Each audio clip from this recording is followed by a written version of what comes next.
What is going on YouTube? Soy Arms. I'm back with another YouTube video. Hope y'all having a fantastic Wednesday. Middle of the week. We got 2 days left of this trading week.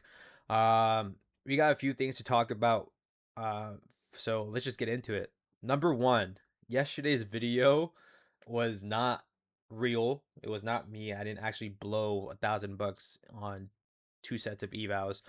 I told my Discord I was kind of just wanted to do a social experiment because I've seen traders, smaller content creators on YouTube post them just blowing accounts left and right, and their videos are getting views, man, and getting comments. Now the comments might not be the most insightful and faithful. A lot of the comments on there are just like, yeah, you fucking suck at trading, hang up the cleats, bro, fries in the bag ASAP.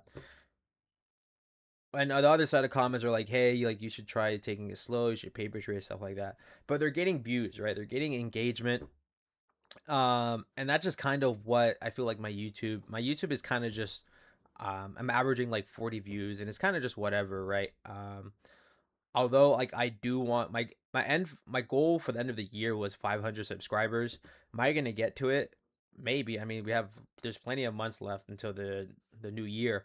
Um but yeah, I think I kind of just forgot the main purpose of this entire YouTube account. It was kind of just me just to, trade, be my online journal. And it was kind of just for me. Um, and yeah, so like I think I'm stepping away from that. And I kind of just need to, just post, right? Just post my trade recaps, post my market analysis. And if it gets views, it gets views. If it gets comments, it gets comments. If it gets engagement, it gets engagement. It's like, who cares? Because at the end of the day, this whole YouTube stuff is kind of just for fun. Like me posting on TikTok is for fun. Me posting on Instagram is for fun. Obviously, I would want some engagement, gain a following. But for the most part, I mean, all of that revolves around trading, right? I need to focus on my trading, right? My trading, my I don't care, right? I need to get into the mindset of like I don't care if my YouTube is getting views, I don't care if my TikTok's getting views, I don't care if my Instagram's getting views. Why? Because I'm trading well and I'm getting payouts. You get what I'm saying?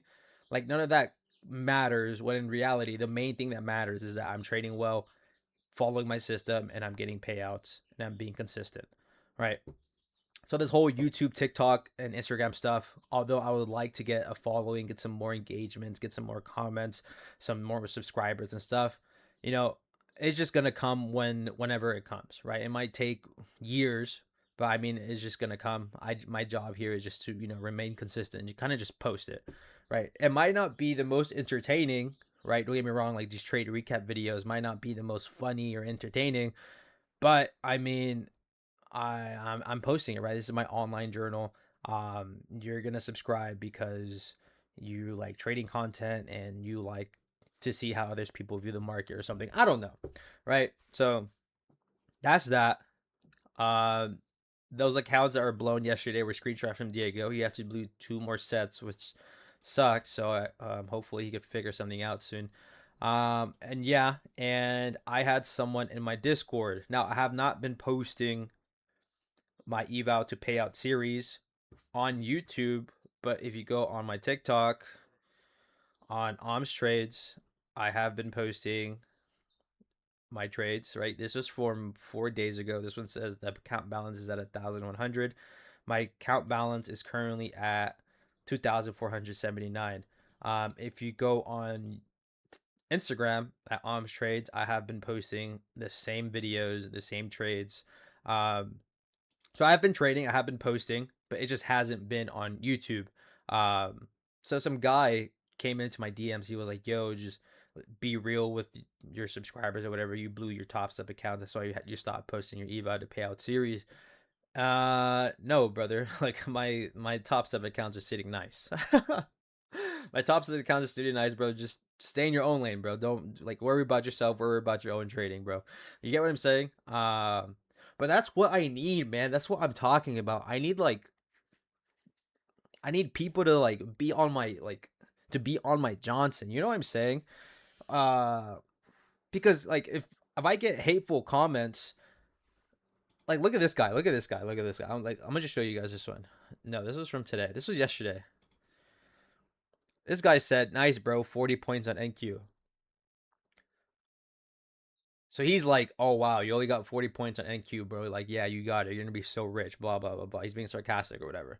I'm like, "Bro, 40 points is all I need." Like, bro, this is the type of engagement that I need. Like, although this is kind of like hate farming and stuff, but I mean, this is engagement, right? Like, you're getting clicks, kind of getting into the algorithm. So I need comments like these where people are just hating. Um, and then yeah, I mean, like, I need stuff like that. So some guy DM'd me and he's like, "Oh yeah, just post that you blew your toss-up account, so you stopped your Eval to funded series."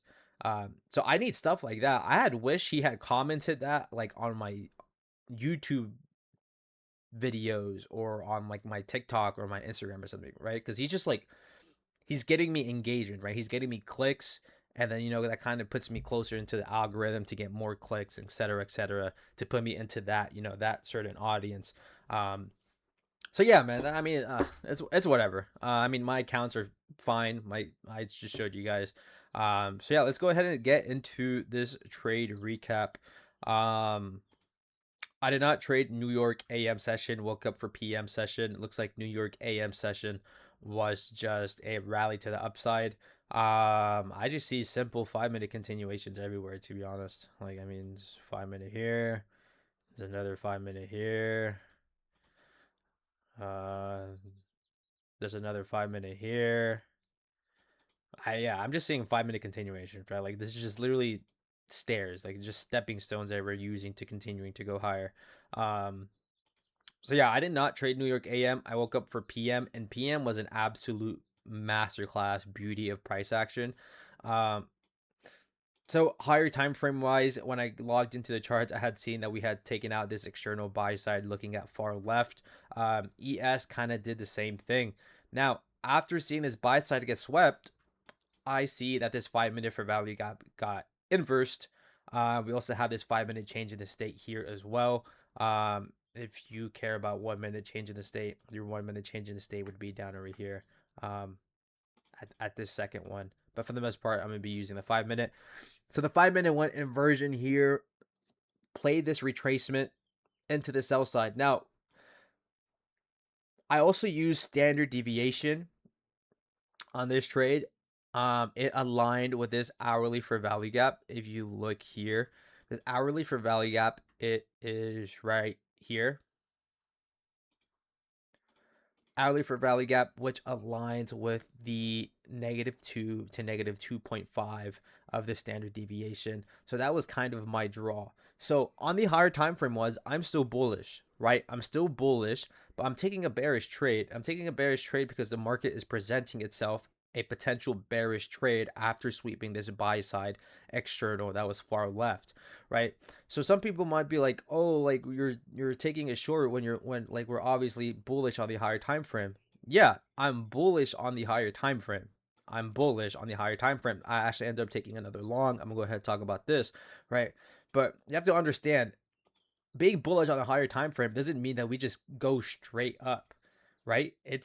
You know, it's like this, right? I showed you guys this 5 minute for value gaps, these small little internal retracements, but it just so happens, in fact, after taking out this external buy side, you know, closing over this 5 minute change in state, inversing this 5 minute for value gap here with good momentum, it just so happens that we got a deeper retracement into the -2 to -2.5 of the standard deviation. Also, this hourly for value gap, right?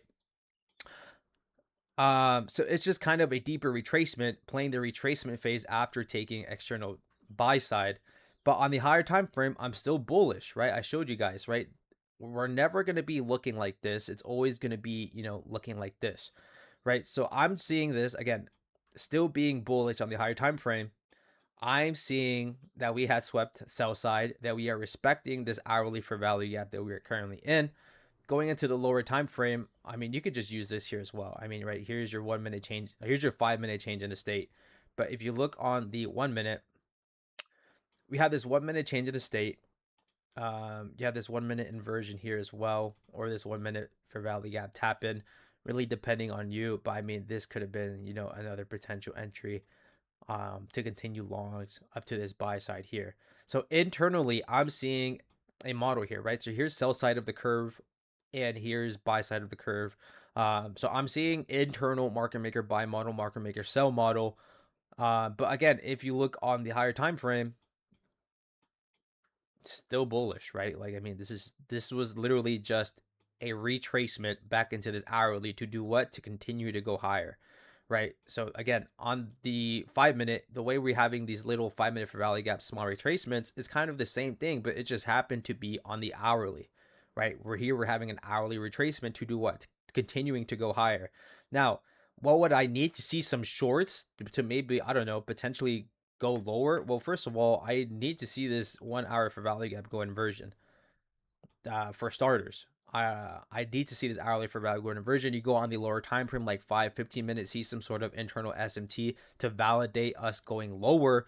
Then maybe potentially I would like to see these lows. But for the most part, again, still bullish on the higher time frame.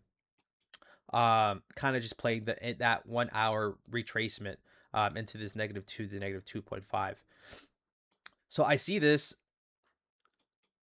internal. I recognize this internal buy side model. If you go to my TikTok here, I'll just go to the TikTok. Or would it be copyright if I do that? Oh, I could just mute it, right? I could just mute it. How do you mute it? Oh, this. Here's a trade I took. It's literally the live trade. Um, so yeah, there's the live trade. I'm recognizing an internal buy side market maker buy model here. Here's that 1 minute change in the state, respecting this change in the state. Now we are inside a 15-minute for value gap here, but just because we are inside of this 15-minute doesn't mean anything, right? If this market maker buy model was to be true, again, I need to see lower time frame confirmation that we might potentially continue to go higher, right? While being inside of this 15-minute. Now, so I checked the 5 minute. I checked the 5 minute, and this is what we have. What am I doing? Check the 5 minute. This is what we have: 5 minute for value gap, retracement, internal manipulation inside this 5 minute for value gap. This is telling me that this could potentially be the sponsor to the upside to maybe complete this market maker buy model here up to the sell side. I see this 5 minute order block being put in. I kind of had a late fill, but enough to have a decent RR for a 101. And then yeah, so that was pretty much it. That was this trade, and then that was this second trade, right? Um, yeah, I think today was a overall playground. I think today was a great price reading day. This trade would have actually gone absolutely nuclear, but again, taking what I can get. And yeah, so much love, guys. I hope y'all enjoyed this trade recap. And yeah, so I appreciate y'all, and I'll see you on the next one. Peace, peace.